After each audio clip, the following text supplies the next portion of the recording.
দ্রুত বিচারে জনদাবির মুখে আজই দেয়া হতে পারে রামিসা ধর্ষণ হত্যা মামলায় চার্জশিট।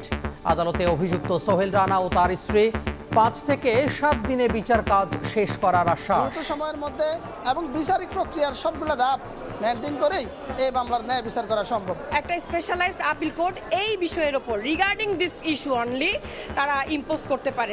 আমরা একজন স্পেশাল পিপি নিয়োগ করেছি শুধুমাত্র এই মামলাটা ডিল করার জন্য। খুব সম্ভবত 5 থেকে 7 দিনের ভিতরে এই বিচার কার্য সমাপ্ত হবে। 4 মাসে দেশে নির্যাতনের শিকার শতাধিক শিশু। মামলার দীর্ঘসূত্রতায় সুযোগ নেয় অপরাধী। অনেক হাই প্রোফাইল ভিকটিম না হইলে কেসটা একটু কয়েকদিন পরেই ডিমিলিশ হয়ে যাচ্ছে। যেই মামলাগুলো আসলে সবার বিবেককে নাড়িয়ে দেয়, সবাইকে অনেক বেশি ভাবিয়ে তোলে, সেই রকম বেছে বেছে দেখা যায় কিছু মামলা তাড়াতাড়ি রায় হচ্ছে। দেখছিলেন প্রধান শিরোনাম। দুপুরের সময়ের সঙ্গে আছি আমি তোহা খান তামিম। এবার অন্যান্য শীর্ষ সংবাদ। জ্বালানি খাতে স্বনির্ভরতা অর্জন করতে চায় বাংলাদেশ। সংসদ ভবনে সোলার প্রকল্প উদ্বোধন করে প্রধানমন্ত্রী বললেন, সৌরশক্তি অর্থনৈতিকভাবে কার্যকর সমাধান। দেখানো হলো না ডাক্তার, বাসের সঙ্গে সংঘর্ষে ছিন্ন ভিন্ন অ্যাম্বুলেন্স। ফরিদপুরে একই পরিবারের 4 জন সহ নিহত 5। বেপরোয়া গতি দুর্ঘটনার কারণ। কাল থেকে ঈদের টানা ছুটি শুরু। উৎসব উদযাপনে বাড়ির পানে মানুষ। উত্তরবঙ্গগামী ট্রেনে শিডিউল বিপর্যয়ে দুর্ভোগ। যাত্রা নির্বিঘ্ন করতে যোগ হচ্ছে 10টি বিশেষ ট্রেন। জমে ওঠার অপেক্ষায় রাজধানীর কোরবানির হাট। ছিনতাই ডাকাতি রোধে ব্যাংকিং চ্যানেলে লেনদেনের পরামর্শ। সীমান্ত দিয়ে রাতের আঁধারে ঢুকছে ভারতীয় গরু মহিষ।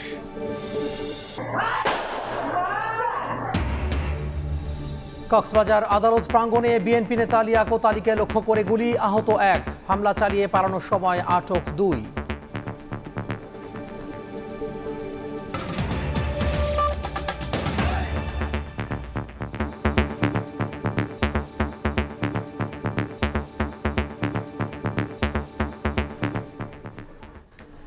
দ্রুত বিচারে জনদাবির মুখে আজই দেয়া হবে রামিসা ধর্ষণ হত্যা মামলার চার্জশিট। এর মধ্যে আদালতে আনা হয়েছে অভিযুক্ত সোহেল রানা ও তার স্ত্রীকে। রাষ্ট্রপক্ষ বলছে, অভিযোগপত্র নিয়ে বাদীপক্ষের কোনো আপত্তি না থাকলে আজই বিচার শুরুর প্রস্তুতি রয়েছে তাদের। এদিকে স্বরাষ্ট্রমন্ত্রী জানিয়েছেন, 5 থেকে 7 দিনের মধ্যে শেষ করা হবে রামিসা হত্যার বিচার কাজ। 8 বছরের শিশু রামিসাকে ধর্ষণ ও নৃশংসভাবে হত্যার ঘটনা নাড়িয়ে দেয় দেশের প্রতিটি মানুষকে। দ্রুত বিচারের দাবিতে ফুঁসে ওঠেন সর্বস্তরের জনগণ। ঘটনার 2 দিন পর পরিবারকে সান্ত্বনা দিতে তাদের বাসায় যান প্রধানমন্ত্রী তারেক রহমান। দেন দ্রুত সময়ের মধ্যে বিচার শেষ করার প্রতিশ্রুতি। সেই প্রতিশ্রুতি রক্ষায় দ্রুত গতিতে চলে তদন্ত। শনিবার তদন্ত কর্মকর্তাকে ডিএনএ রিপোর্ট হস্তান্তর করে সিআইডি। ডিএনএ রিপোর্টে সোহেল রানার নমুনা পাওয়া গেছে বলে জানান তদন্ত কর্মকর্তা। ফলে ঈদের আগে শেষ কর্মদিবস রোববারই মামলার চার্জশিট আদালতে জমা দেবেন বলে নিশ্চিত করেন তিনি। চার্জশিট নিয়ে বাদীপক্ষের কোনো আপত্তি না থাকলে এদিনই বিচার শুরুর প্রস্তুতি রয়েছে রাষ্ট্রপক্ষের। আদালত চার্জশিট গ্রহণ করে এই মামলাটা বিচারের জন্য বিচারিক আদালতে বদলি করবে। মামলা যদি চার্জশিট গ্রহণ করে বদলি হয়ে যায়, দেন এই মামলার বিচার কার্য চার্জ গঠনের মধ্য দিয়ে বিচার প্রক্রিয়া শুরু হবে। বিচারিক আদালতে মামলা দ্রুত নিষ্পত্তি হলেও যেন আপিল বিভাগে আবেদনের মাধ্যমে রায় কার্যকরে বিলম্ব না হয়, সেজন্য বিশেষ আপিল শুনানির ব্যবস্থার পরামর্শ দেন আইনজীবীরা। 25 সালের সংশোধনী আইন এটাতে থাকেন, আর বাকি কিছু দেখার দরকার নাই। 90 কর্মদিবস তো লিখাই আছে, এটা মানতে সমস্যা কি? সেখানে আপনাদের ডিএনএ বের করতে ডিএনএ আসতেই 7 মাস লাগে। এই জন্যই অপরাধীরা পার পেয়ে যাচ্ছে।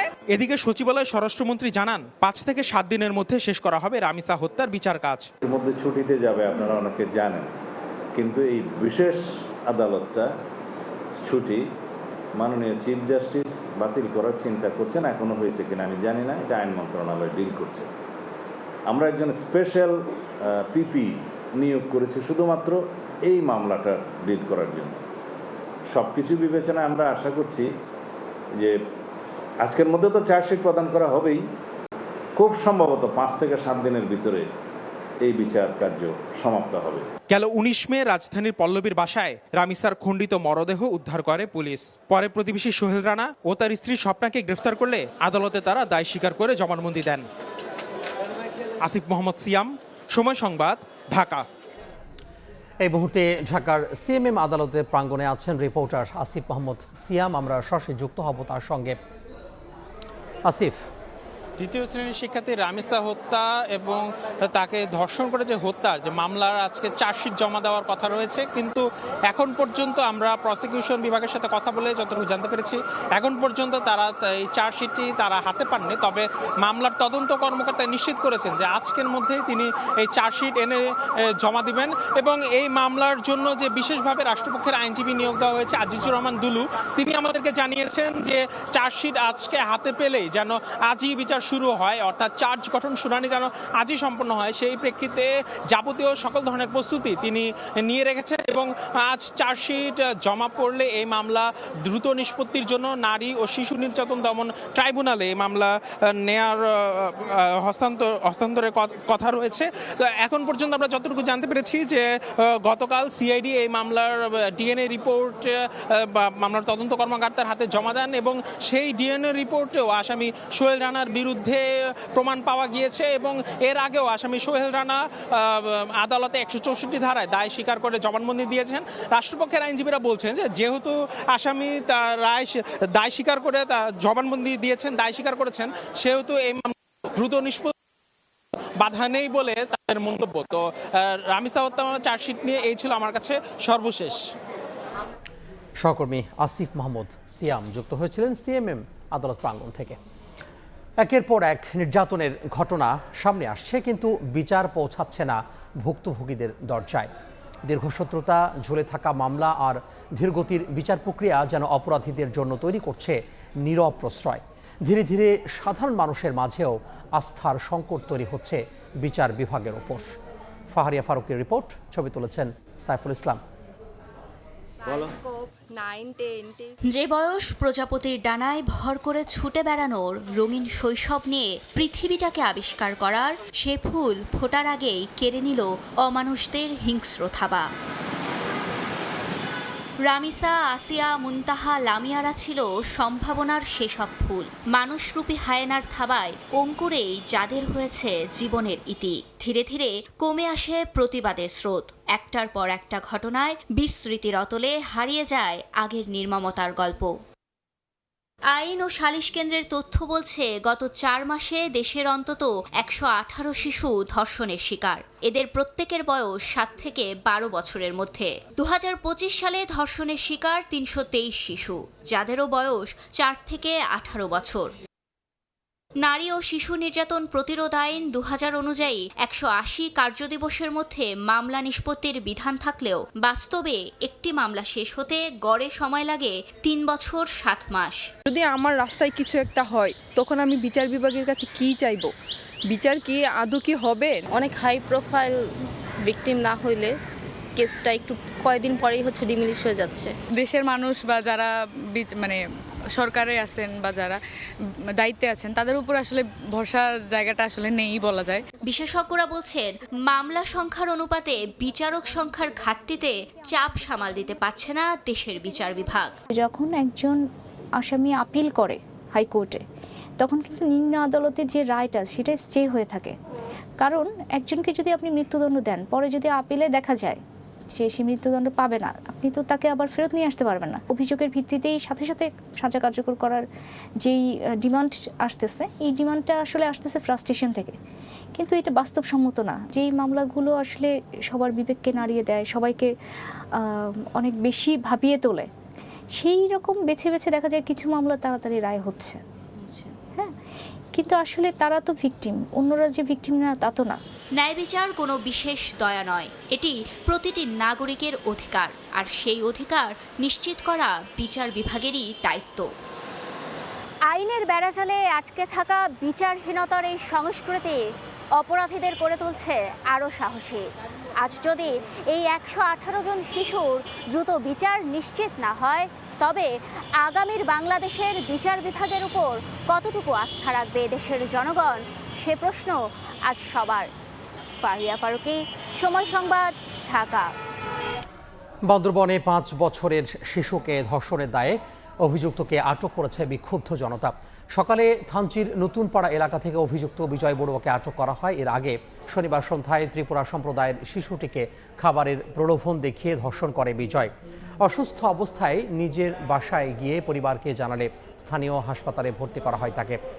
এলাকাবাসী অভিযুক্তকে আটক করে পুলিশে সোপর্দ করে। থানচি থানা ঘেরাও করে বিক্ষোভ করেন তারা।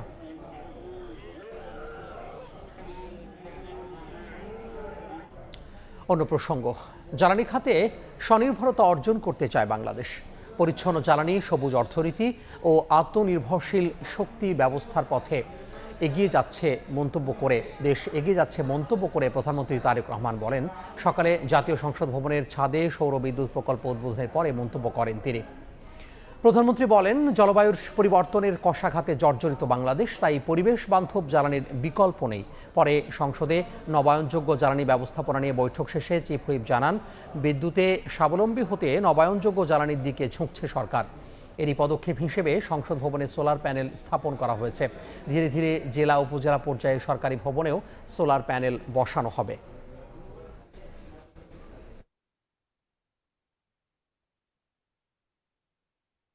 বাংলাদেশ আর জ্বালানি খাতে স্বনির্ভরতা অর্জন করতে চেষ্টা করছে। আমাদের অর্থনীতি সম্প্রসারিত হচ্ছে, শিল্পায়ন বাড়ছে, বিদ্যুতের চাহিদা দ্রুত গতিতে বৃদ্ধি পাচ্ছে। কিন্তু একই সঙ্গে আমাদের অবশ্যই স্বীকার করতে হবে, জলবায়ু পরিবর্তনের অভিঘাতে বাংলাদেশ বিশ্বের অন্যতম একটি ঝুঁকিপূর্ণ দেশ। সমুদ্র পৃষ্ঠের উচ্চতা বৃদ্ধি, অনিয়মিত বর্ষণ, ঘূর্ণিঝড় এবং নদী ভাঙন এসব আমাদের প্রতিদিনের বাস্তবতা, এবং সে কারণেই টেকসই জ্বালানির পথে অগ্রসর হওয়া এখন আর শুধু পরিবেশগত দায়বদ্ধতা নয়, বরং এটি আমাদের অর্থনীতি এবং জাতীয় নিরাপত্তার অপরিহার্য একটি অংশ। সৌরশক্তি এখন কেবল পরিবেশ বান্ধব নয়, অর্থনৈতিকভাবে অত্যন্ত কার্যকর একটি সমাধান। আজকের এই প্রকল্প সেই বৃহত্তর যাত্রারই অংশ একটি। ডাক্তার দেখাতে যাওয়ার পথে ঝরল প্রাণ। ফরিদপুরে যাত্রীবাহী বাসের সঙ্গে সংঘর্ষে ছিন্ন ভিন্ন অ্যাম্বুলেন্স। একই পরিবারের 4 জন সহ নিহত হয়েছেন 5 জন। বেপরোয়া গতি দুর্ঘটনার কারণ বলে ধারণা করছে পুলিশ। সুস্থ হওয়ার আশায় যাচ্ছিলেন চিকিৎসকের কাছে, কিন্তু হাসপাতালে পৌঁছানোর আগেই সড়ক দুর্ঘটনা কেড়ে নিল একই পরিবারের 4 জন সহ 5 জনের প্রাণ। মাদারীপুরের আলমগীর হোসেনকে নিয়ে অ্যাম্বুলেন্সে ফরিদপুর মেডিকেল কলেজ হাসপাতালে যাচ্ছিলেন পরিবারের সদস্যরা। রোববার বেলা 11:15টার দিকে ফরিদপুর বরিশাল মহাসড়কের নগরকান্দার শঙ্করপাশা এলাকায় পৌঁছায় অ্যাম্বুলেন্সটি। এ সময় ঢাকাগামী বিআরটিসি পরিবহনের একটি বাস সামনে থাকা ভ্যানকে ওভারটেক করতে গিয়ে বিপরীত দিক থেকে আসা অ্যাম্বুলেন্সের সঙ্গে মুখোমুখি সংঘর্ষ হয়। অ্যাম্বুলেন্সটি দুমড়ে মুচড়ে গিয়ে ঘটনাস্থলেই আলমগীর, তার ভাই ও তাদের 2 জনের স্ত্রী খুরশিদা ও মাজেদা সহ অ্যাম্বুলেন্সের চালক নিহত হন। শঙ্করপাশার স্থানে এসে রাত 2 জন ওভারটেক করতে গিয়ে সংঘর্ষ লাগে। অ্যাম্বুলেন্স থেকে আর কি লাশ হলো 3টে নামার পরে আর 2 জন লাইট কে রয়েছে, ওই আর পাই করা যায় নাই। পরে ফায়ার সার্ভিসে ফোন দিয়েছে, তারা আবার আইছে, আসার পরে তার কাইটে কুটে তার বাইক করছে। ভিকটিমদের পরিচয় পাওয়া গেছে, ভিকটিমদের সকলের বাড়ি মাদারীপুরে। মরদেহ উদ্ধার করে ভাঙ্গা হাইওয়ে থানায় নিয়ে যায় ফায়ার সার্ভিস। বেপরোয়া গতির কারণেই দুর্ঘটনা ঘটেছে বলে ধারণা পুলিশের। আর আর্থিক ক্ষতিপূরণের বিষয়ে সার্বিক সহযোগিতার কথা জানিয়েছে উপজেলা প্রশাসন। দুর্ঘটনা কবলিত অ্যাম্বুলেন্স এবং বাসকে উদ্ধার করে আমরা আমাদের থানায় নিয়ে যাই। কি কারণে এটি ঘটলো এটি অনুসন্ধান এবং তদন্ত করে দোষী ব্যক্তিদের আইনগত পদক্ষেপ নেওয়া হবে, তাদেরকে আইনের আওতায় আনা হবে। নিহত সবাই মাদারীপুর সদর উপজেলার মোস্তফাপুর ইউনিয়নের বালিয়া গ্রামের বাসিন্দা। সময় সংবাদ, ফরিদপুর। প্রিয়জনের সঙ্গে ঈদ উদযাপনে বাড়ির পানে ছুটছে নগরবাসী। কমলাপুর রেল স্টেশন থেকে উত্তরবঙ্গগামী বুড়িমারি এক্সপ্রেস প্রায় 3.5 ঘন্টা বিলম্বে যাত্রা করে। এতে ভোগান্তিতে পড়েন এই রুটের যাত্রীরা। তবে অন্যান্য সব ট্রেন সময় মতো ছেড়ে যাচ্ছে। এদিকে স্টেশন পরিদর্শনে এসে রেল পথমন্ত্রী জানান, ঈদযাত্রা নির্বিঘ্ন করতে কাল বহরে 10টি বিশেষ ট্রেন যোগ হচ্ছে। কমলাপুর রেল স্টেশনের প্ল্যাটফর্মে দীর্ঘ অপেক্ষা যাত্রীদের। ঈদ যাত্রার দ্বিতীয় দিনে সকাল 8:30টার ট্রেন ধরতে অনেকে এসেছেন ভোরবেলা, কিন্তু উত্তরবঙ্গগামী বুড়িমারি এক্সপ্রেস ট্রেন কমলাপুর ছেড়ে যায় প্রায় 3.5 ঘন্টা বিলম্বে। ভ্যাপসা গরমে বয়স্ক স্বজন আর শিশুদের নিয়ে ভোগান্তি পোহাতে হয় উত্তরবঙ্গগামী যাত্রীদের। 3 ঘন্টার মতো এখানে ওয়েট করতে হচ্ছে বাচ্চা নিয়ে, মহিলা মানুষ নিয়ে। আসলে এটা অনেক একটা বোরিং এবং কষ্টের বিষয়। বাচ্চা নিয়ে গরমের মধ্যে বসে থাকা, আমার মা অসুস্থ, এখন এভাবে বসে থাকা, এখন তো 3 ঘন্টা লেট বলতেছে, এখন কখন আসবে তাও তো ঠিক নাই।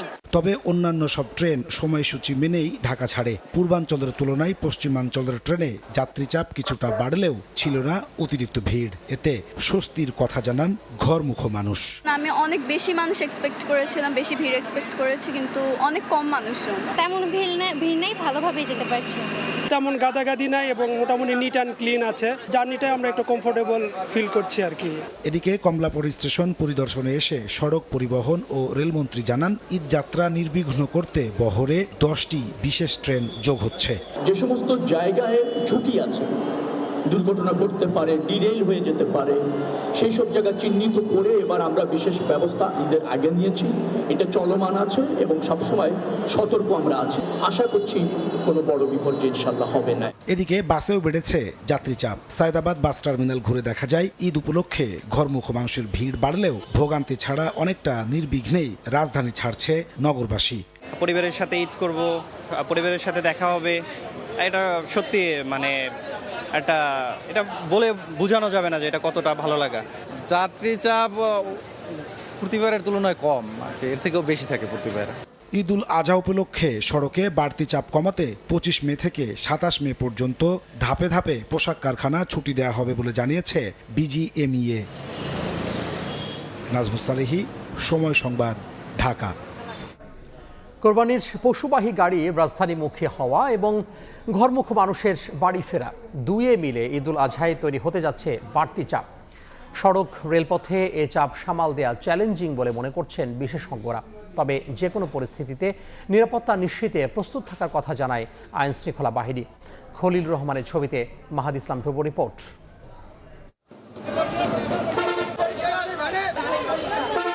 নারীর টানে ঘরমুখো হতে শুরু করেছে লাখো মানুষ। একদিকে মানুষের ঢাকা ছাড়ার হিড়িক, অন্যদিকে দেশের বিভিন্ন প্রান্ত থেকে রাজধানীতে ঢুকছে কোরবানির পশুবাহী গাড়ি। সব মিলিয়ে এবারের ঈদ যাত্রায় যেন এক বাড়তি চাপের স্পষ্ট আভাস। সায়দাবাদ, পোস্তগলা কিংবা গাবতলী প্রতিটি বাস টার্মিনালই এখন লোকে লোকারণ্য। ভোগান্তি এড়াতে অনেকেই আগে ভাগেই শুরু করেছেন বাড়ি ফেরা।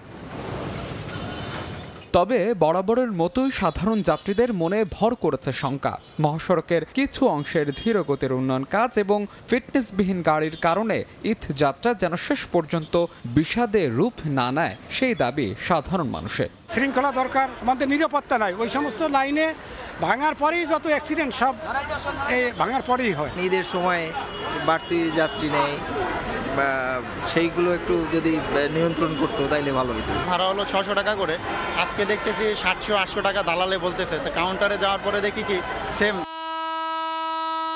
সড়কপথের এই দ্বিগুণ চাপের সমান্তরালে প্রস্তুত রেল বিভাগও। তবে টিকিটধারী যাত্রীদের সংখ্যা বিনা টিকিটের মৌসুমি ও উৎসবপ্রিয় যাত্রীদের অনিয়ন্ত্রিত চাপে নষ্ট হতে পারে ট্রেনের ভেতরের শৃঙ্খলা।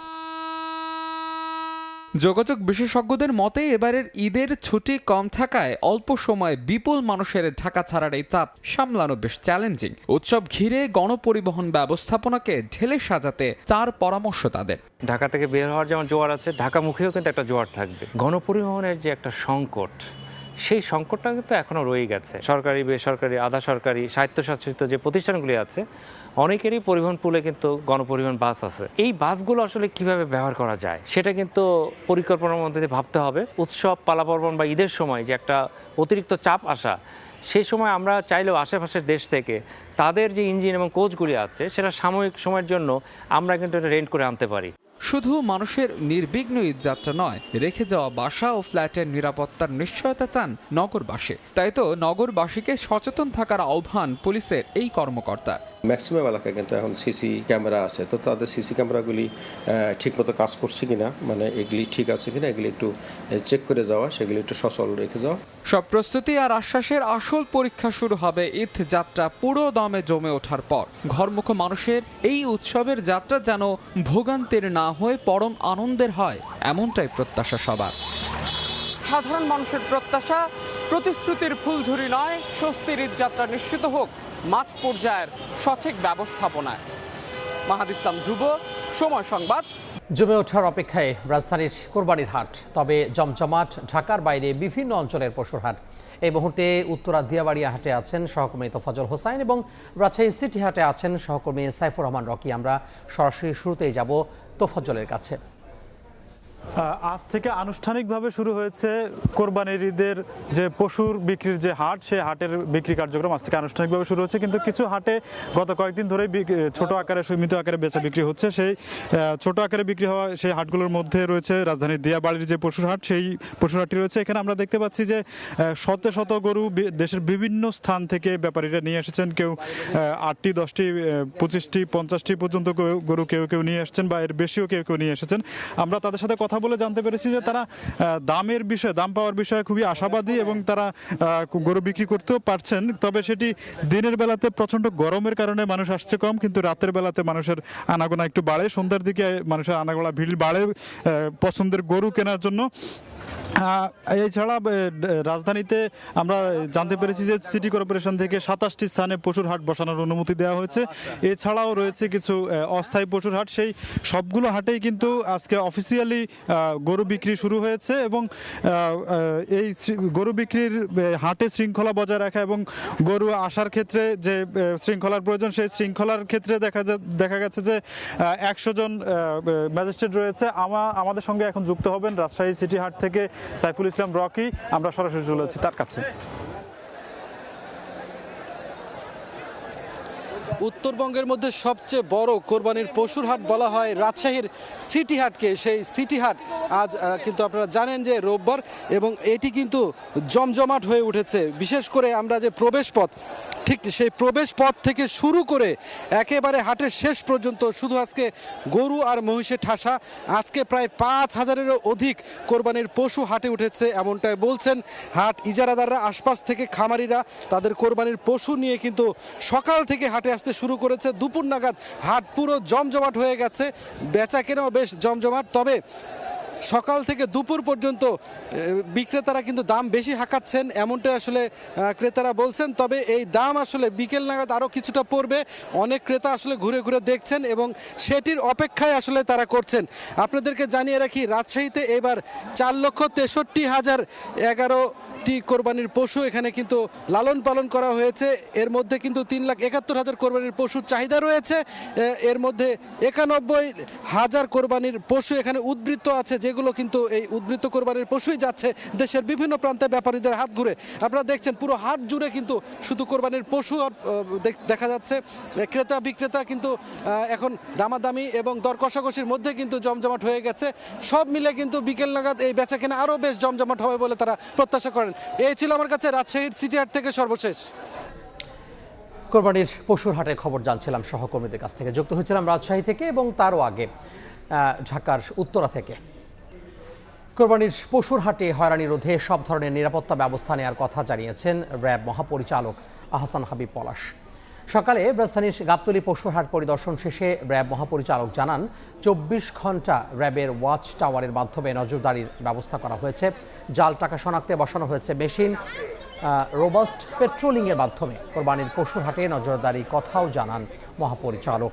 ছিনতাই ডাকাতি রোধে নগদ টাকার পরিবর্তে ব্যাংকিং চ্যানেলে বড় অঙ্কের লেনদেন করারও পরামর্শ দেওয়া হয়েছে র্যাবের পক্ষ থেকে। কোরবানির পশুর হাটে ক্রেতাদের ভোগান্তি রোধে কন্ট্রোল রুম এবং ওয়াচ টাওয়ার স্থাপন করা হয়েছে। পাশাপাশি নগদ লেনদেন পরিহার করে ক্যাশলেস বা কার্ডের মাধ্যমে মূল্য পরিশোধে উৎসাহিত করা হচ্ছে। জাল টাকা প্রতিরোধ এবং শনাক্তে প্রয়োজনীয় সরঞ্জাম প্রস্তুত রাখা সহ জাল টাকা উৎপাদনকারীদের বিরুদ্ধে অভিযান অব্যাহত রয়েছে। রাত নামলেই কাঁটাতারের বেড়া পেরিয়ে ভারতীয় গরু মহিষের চালান ঢুকে পড়ছে বাংলাদেশে। বিভিন্ন বাজারে রসিদ দিয়ে বৈধতা মিলছে এসব পশুর, হয়ে যাচ্ছে দেশি, ছড়িয়ে পড়ছে সারা দেশের হাট বাজারে। এভাবেই রাতের অন্ধকারে ভারত থেকে একের পর এক গরু ঢুকছে সীমান্তের এপারে। সিলেট অঞ্চলের 4টি সীমান্ত পথে রাত গভীর হলেই এমন গরু মহিষের চালান চোখে পড়ে সীমান্ত ঘেঁষা গ্রামগুলোর বাসিন্দাদের। এ দৃশ্য সিলেটের সীমান্ত এলাকায় অনেকটা ওপেন সিক্রেট বলছেন স্থানীয়রা। তাদের দাবি, নানা মহলকে ম্যানেজ করেই বিভিন্ন বাজারে রসিদ দিয়ে বৈধতা মিলছে ভারতীয় পশুর, পৌঁছে যাচ্ছে নানা গন্তব্যে। বেশিরভাগ স্যার ভারতের গরুই। সবই ভারতের গরু। জি, কিন্তু এরা তো সব অস্বীকার করে। তারা অস্বীকার করলে কি আপনি কি চাইবেন আপনার লস করতেন? প্রশাসনও যদি বন্ধ না করে বর্ডার দিয়ে যখন গরুগুলা নামানো হয়, ওষুধগুলা 500 টাকা 600 টাকা, প্রায় সময় 1000 টাকাও বিক্রি হয়। তবে পশু বোঝাই গাড়িগুলোতে থাকা ব্যক্তিরা গ্রামবাসীর এসব অভিযোগকে ভিত্তিহীন বলে মন্তব্য করেছেন। যাবে হচ্ছে আপনার নরসিংদী, মাধবদী। কত পিস আছে? 13 পিস। না ভারতের অংশ না, আমরা বাংলাদেশ থেকে এটা বাজার আছে, বাজার থেকে আমরা গরু কেনার পরে সংগ্রহ করি। রাতের অন্ধকারে ট্রাকে করে আসা গরুগুলোর মধ্যে যাচাই বাছাই করে দাগবিহীন গরুগুলোই বাজারে স্থান পাচ্ছে। বাকিগুলো যাচ্ছে কসাইখানায়। আকারে ছোট এবং দামে কম থাকায় এগুলোই বিক্রি হচ্ছে বেশি। এতে অবিকৃত থেকে যাচ্ছে দেশি গরুগুলো। এমন পরিস্থিতিতে ক্ষতির মুখে পড়েছেন দেশি পশুর খামারিরা। প্রতারণার শিকার ক্রেতারাও। ইন্ডিয়ান গরু যদি বাজারও যদি ঢুকে তো আমরা লস হইব। নিজের দেশের গরু নিজের খামারে দিকে রক্ষা করেন, না হলে তো আমাদের ভবিষ্যৎ অন্ধকার। ঈদুল আজহাকে সামনে রেখে সিলেটের জৈন্তাপুর, কানাইঘাট, গোয়াইনঘাট, কোম্পানিগঞ্জ ও সুনামগঞ্জের দোয়ারা বাজার সহ কয়েকটি এলাকা হয়ে এসব পশু চোরাচালান চক্রের সক্রিয়তা এখন চোখে পড়ার মতো। এ বিষয়ে বিজিবির পক্ষ থেকে আনুষ্ঠানিক বক্তব্য না পাওয়া গেলেও পুলিশ বলছে চোরাচালান ঠেকাতে চলছে অভিযান। গরুর বাজার কেন্দ্রিক, ঈদ বাজার কেন্দ্রিক আমাদের নিয়মিত আলাদা টহল দেওয়া হয়েছে, চোরাচালান যাতে আসতে না পারে এই জন্য আমরা সর্বোচ্চ সতর্ক অবস্থায় আছি। এসব সীমান্ত দিয়ে প্রায়শই চালান হওয়া পশুর একাধিক বড় চালান আটক করেছে বিজিবি। আমিনুল ইসলাম, সময় সংবাদ, সিলেট। দুপুরের সময় আরও থাকছে হজের আনুষ্ঠানিকতা শুরুর অপেক্ষা। বিকেল থেকে মিনায় যাত্রা। কাল দিনভর অবস্থানের পর 9 জিলহজ আরাফাতের ময়দানে যাবেন হাজিরা। সার্বিক ব্যবস্থাপনায় মন্ত্রী সন্তোষ।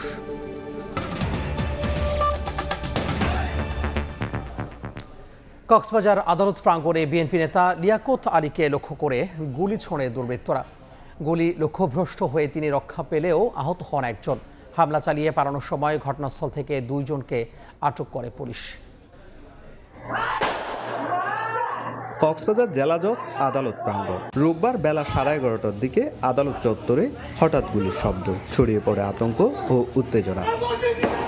প্রত্যক্ষদর্শীরা বলছেন, হাজিরা দিতে আদালতে আসেন সাবেক ইউপি সদস্য ও জিলঞ্জা ইউনিয়ন বিএনপির সাধারণ সম্পাদক লিয়াকত আলী ও তার সহযোগীরা। আগে থেকে আদালত প্রাঙ্গণে অবস্থান নেয় দুর্বৃত্তরা। লিয়াকত আলী ও তার সহযোগীরা আদালত চত্বরে পৌঁছাতেই তাদের লক্ষ্য করে গুলি ছোড়ে সন্ত্রাসীরা।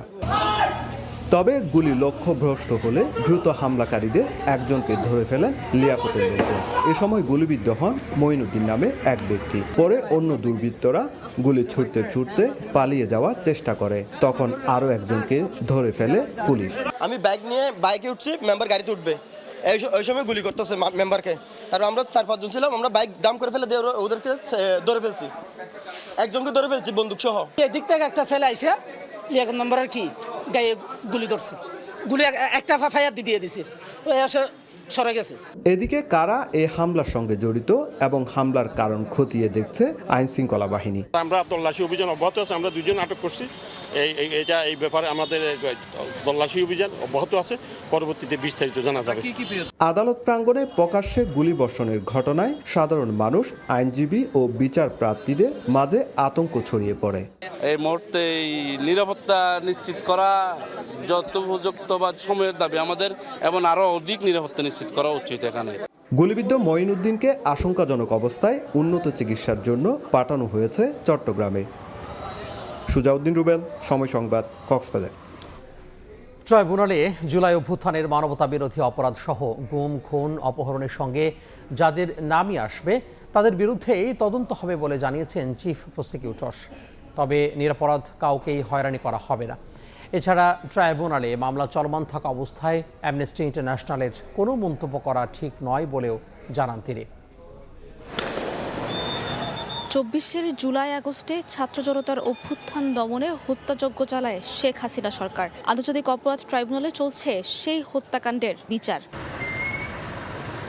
রোববার দুপুরে আন্তর্জাতিক অপরাধ ট্রাইব্যুনালে সংবাদ সম্মেলনে চিফ প্রসিকিউটর বলেন, জুলাই হত্যাকাণ্ডের ১৫০টি মামলার তদন্ত চলমান, ৩১টি মামলার তদন্ত শেষ পর্যায়ে, ২২টি মামলার বিচার কাজ চলছে আর রায়ের জন্য অপেক্ষমান ২টি। গুম এবং ক্রসফায়ার এই দুইটি ঘটনার উপরে আমরা বিশেষভাবে আমরা অগ্রাধিকার ভিত্তিতে আমরা এগুলোর ইনভেস্টিগেশন কাজ শুরু করে দিয়েছি সারা দেশে। জুলাই ৩৬ আন্দোলনে আমাদের বড় যে ম্যাসাকারগুলো ক্যাজুয়ালিটিগুলো হয়েছে, একজন তদন্তকারী কর্মকর্তার সাথে আরও তদন্তকারী কর্মকর্তা নিয়ে এবং আমাদের প্রসিকিউশন টিমের সদস্যদেরকে অন্তর্ভুক্ত করে আমরা বিশেষ ইনভেস্টিগেশনের ব্যবস্থা করেছি।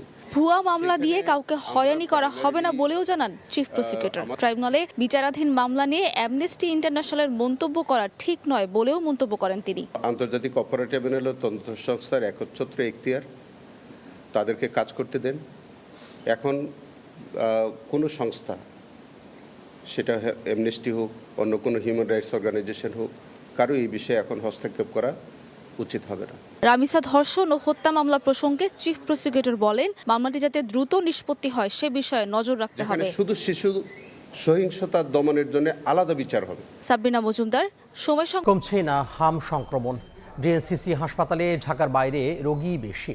টিকা নেওয়া শিশুর আক্রান্ত হলেও তাদের জটিলতা কম বলে জানান চিকিৎসকরা। জ্বরের সঙ্গে র্যাশ দেখা দিলেই হাসপাতালে নেওয়ার পরামর্শ তাদের।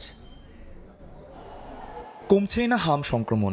রাজধানীর শিশু হাসপাতাল ও মহাখালীর ডিএনসিসি ডেডিকেটেড হাসপাতাল সহ বিভিন্ন স্বাস্থ্যকেন্দ্রে প্রতিদিনই দেশের বিভিন্ন প্রান্ত থেকে আসছে হাম আক্রান্ত রোগী। জেলা পর্যায়ে হাম শনাক্তে দেরি হওয়ায় ঢাকায় আসার আগেই শিশুদের অবস্থার অবনতি হচ্ছে বলে জানান অভিভাবকরা। ফার্স্টে যেটা নিয়েছিলাম সেটা ধরতে পারে নাই, এটা একটা হয়রানি ছিল, লক্ষণ তারা ধরতে পারে নাই। বরিশাল মেডিকেলে নিয়ে উঠেছে, আমাদের ওখানে চিকিৎসা তেমন একটা আর কি দেয়নি।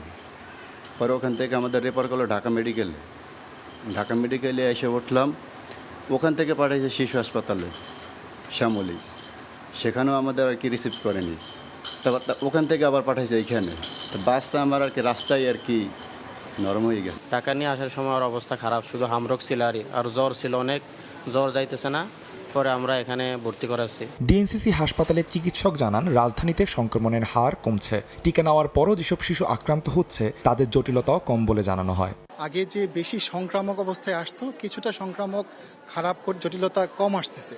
এখানে যে সমস্ত রোগীগুলো আসতেছে সারা বাংলাদেশ থেকে রেফার হয়ে আসতেছে এবং জটিলতা নিয়েই আসতেছে। যারা ইমিউনেশন পেয়েছে, ভ্যাকসিন পেয়েছে, তাদের হাম হলেও তাদের জটিলতা কিন্তু কমে যাচ্ছে। হামের সঙ্গে তীব্র জ্বর ও শরীরের র্যাশ দেখা দিলে দ্রুত আক্রান্ত শিশুদের হাসপাতালে আনানোর পরামর্শ দেন চিকিৎসকরা। আদনান তুর্য, সময় সংবাদ, ঢাকা।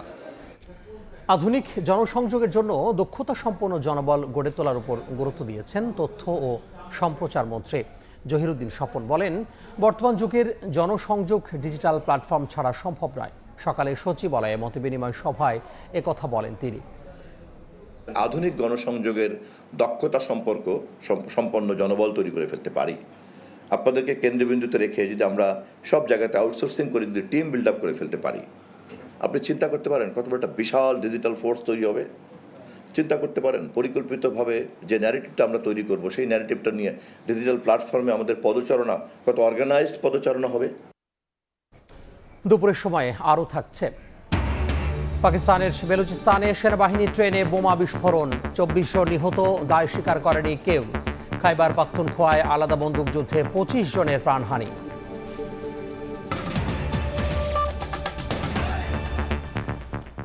পবিত্র হজের আনুষ্ঠানিকতা শুরু হবে আগামীকাল। পবিত্র হজের আনুষ্ঠানিকতা শুরু হবে আগামীকাল। জিলহজ মাসে ৯ তারিখ মিনায় অবস্থানের মাধ্যমে পবিত্র হজ শুরু হয়। এদিকে মিনা ও আরাফাতের সার্বিক তাঁবু ব্যবস্থাপনা নিয়ে সন্তোষ প্রকাশ করেছেন ধর্মমন্ত্রী। আব্দুল্লাহ তামিমের রিপোর্ট। ইসলামের অন্যতম স্তম্ভ হজ, যা পালন করতে পৃথিবীর নানা প্রান্ত থেকে লাখো মুসলমান সমবেত হন পবিত্র মক্কায়। ৮ জিলহজ মিনায় অবস্থান, এরপর ৯ জিলহজ আরাফাতে অবস্থান, ১০ জিলহজ কোরবানি ও শয়তানকে পাথর নিক্ষেপ। এই ধারাবাহিকতায় হজের মূল আনুষ্ঠানিকতা চলবে। সৌদি আরবের পবিত্র মক্কার বাংলাদেশ হজ মিশনে চলতি বছরের হজের সার্বিক প্রস্তুতি তুলে ধরেন ধর্ম বিষয়ক মন্ত্রী কাজী শাহ মুফাজ্জল হুসাইন কাইকোবাদ। আমরা এই সৌদি সরকারের কাছে কৃতজ্ঞ, অভিভূত যে এত সুন্দর অ্যারেঞ্জমেন্ট ওনারা করেছেন হাজিদের জন্য। হাজিদের যেন কোনো অসুবিধা না হয় সেই ব্যাপারে ওনারা সচেষ্ট। আমি আশা করি, বিশ্বাস করি আল্লাহর রহমতে এইবারে হজ আগের তুলনায় অনেক উন্নত হবে, ভালো হবে। আগামী 8 জিলহজ জোহর থেকে শুরু করে মিনার তাঁবুতে টানা 5 ওয়াক্ত নামাজ আদায় ও ইবাদত বন্দিগির মধ্য দিয়ে শুরু হবে হজের মূল আমল। মুফতি আব্দুল্লাহ তামিম, সময় সংবাদ, মক্কা, সৌদি আরব।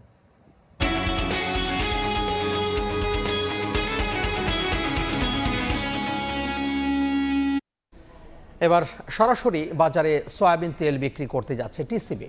ঈদের আগেই শুরু হবে কার্যক্রম। সময় সংবাদকে দেওয়া সাক্ষাৎকারে সংস্থাটির চেয়ারম্যান নিশ্চিত করেন, বাজার মূল্যের চেয়ে লিটারে 14 টাকা কমে বিক্রি করলেও কোনো লোকসান হবে না। সাইফুল ইসলামের রিপোর্ট।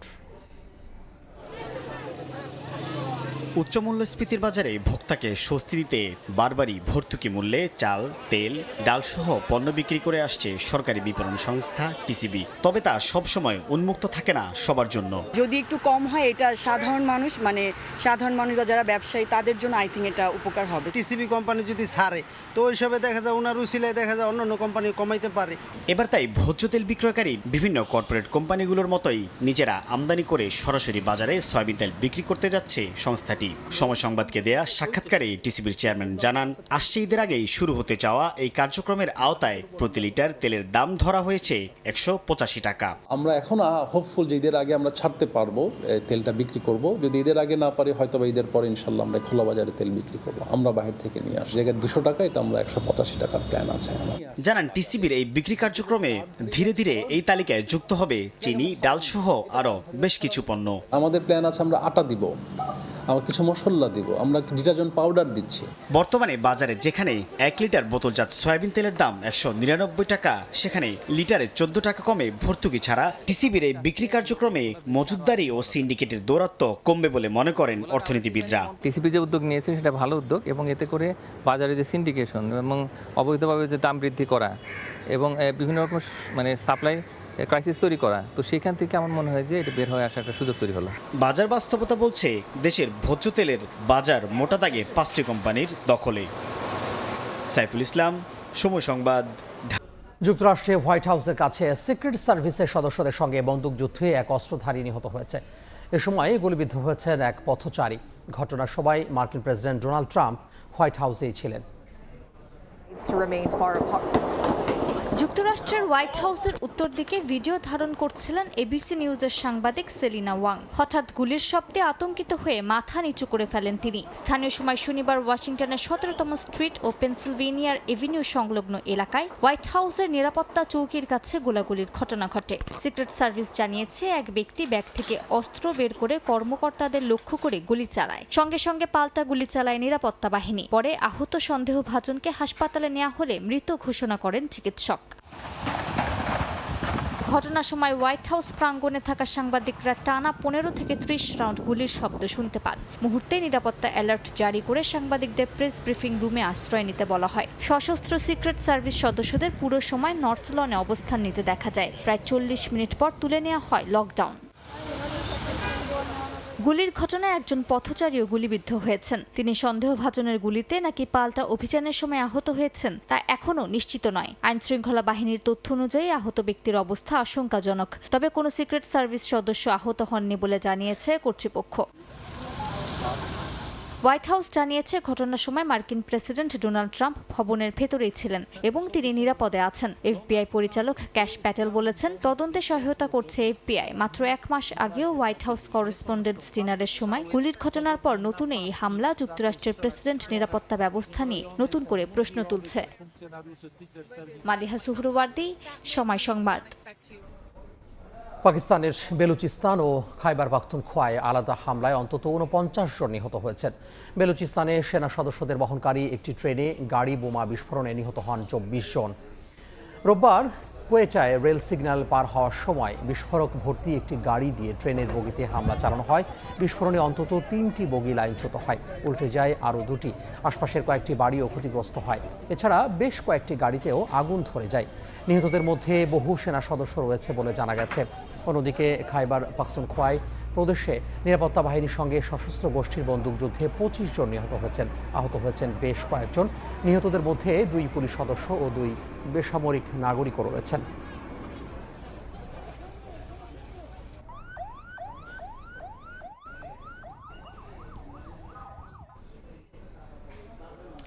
লা লিগায় জয় দিয়ে মৌসুম শেষ করল রিয়াল মাদ্রিদ। কারবাহাল আলাবাদের বিদায়ী ম্যাচে অ্যাটলেটিকো বিলবাওকে 4-2 গোলে হারিয়ে লস ব্লাঙ্কোস হারালো লস ব্লাঙ্কোস। এদিকে বার্সেলোনায় জার্সি গায়ে শেষ ম্যাচে গোল করেও দলকে জেতাতে পারেননি লিওনার্ডোসকে। ভ্যালেন্সিয়ার বিপক্ষে 3-1 গোলে হেরেছে কাতালোনিয়ানরা। ম্যাচের 12 মিনিটেই এগিয়ে যায় স্বাগতিকরা। স্কোরশিটে নাম লেখান গঞ্জালো গার্সিয়া। পরে 41 মিনিটে বেলিংহামের জাদুতে ব্যবধান বাড়ায় রিয়াল মাদ্রিদ। যদিও যোগ করার সময় 1 গোল শোধ দেয় বিলবাও। বিরতি থেকে ফিরে আর পেছনে তাকাতে হয়নি মাদ্রিদিস্তাদের। 51 মিনিটে লা লিগার মৌসুমে নিজের 25তম গোল পূরণ করেন কিলিয়ান এমবাপে। টানা দ্বিতীয়বারের মতো জিতে নেন পিচিচি ট্রফি। পরে খেলা শেষে হওয়ার আগেই মুহূর্তে দলের হয়ে 4র্থ গোল করেন ব্রাহিম ডিয়াজ, আর 1 গোল শোধ দেন ইজেতা। এ ম্যাচ দিয়ে রিয়ালের জার্সি তুলে রাখলেন ডেভিড আলাবা এবং দানি কারবাহাল। শিরোনামহীন মৌসুম শেষে ডগ আউট থেকে বিদায় নিলেন আলভারো আলবেলায়ো। এ পর্যায়ে শীর্ষ সংবাদগুলো জানিয়ে দিব আরও একবার। দ্রুত বিচারে জনদাবির মুখে আজই দেয়া হতে পারে রামিসা ধর্ষণ হত্যা মামলার চার্জশিট। আদালতে অভিযুক্ত সোহেল রানা ও তার স্ত্রী 5 থেকে 7 দিনের বিচার কাজ শেষ করার আশ্বাস। দেখানো হলো না ডাক্তার, বাসের সঙ্গে সংঘর্ষে ছিন্ন ভিন্ন অ্যাম্বুলেন্স। ফরিদপুরে একই পরিবারের 4 জন সহ নিহত 5। বেপরোয়া গতি দুর্ঘটনার কারণ।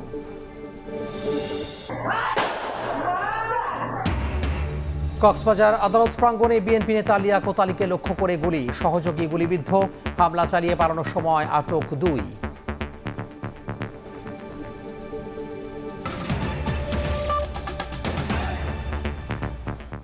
এ ছিল দুপুরের সময়। এরপর বিভাগীয় সময় নিয়ে সঙ্গে থাকবেন সহকর্মী ওমর ইনান।